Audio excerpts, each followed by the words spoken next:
Nisan ayında bizim fideler geliyor. Çiftçilere, köylülere, hobicilere satıyoruz.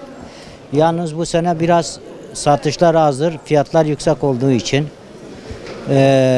Onun için biraz az dikkatimiz var.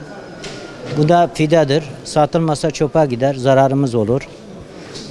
Zararı da bu sene çoktur bunların. Satılmadığı takdirde. Ama fiyatları da çok yüksektir. Yüksek olduğundan dolayı da satışlar bu sene azdır. Geçen sene fiyat ne kadar, bu sene ne kadar? Geçen sene 2-3-4 liraydı. Bu sene de 4-5-6 liradır.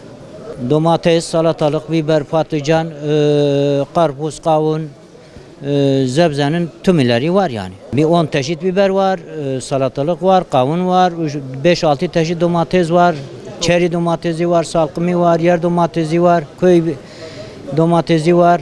Toplamda yani toplam üst üste koyarsan 20 çeşit var yani. Şu anda devam ediyor. Daha bu ay Mayıs ayın ortalarına sonlarına doğru da devam ediyoruz. Valla bir tane alan var da 5000 tane alanlar da var.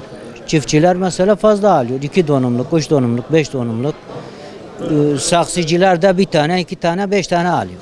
Am خيارات دفروشن باجانه رش و بیبر و باجانه سور و چه شباش و قاون شتل و تركيجي فيدان اولونا 20 çeşit bahane. Vaqtiya haya vaqtiya دمها رمضاني دا başlamıştı ki di hatta demese ma devam ki.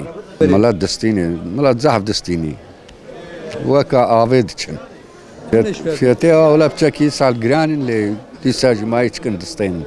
Fiyatı 50 hatta çara ve şaşa başlamıştı ki. Çiftçi destenin ne go bakçı ana tarle ve ana o destenin. Hatta balkona da jid dikrin dçenin. وقتها حتى محكي دي جوي دوام كي فشتي ويدو خلاص بيابين فشتي هنجي جي هم هوا دفروش خونين نا خلاص تبن ما مشكن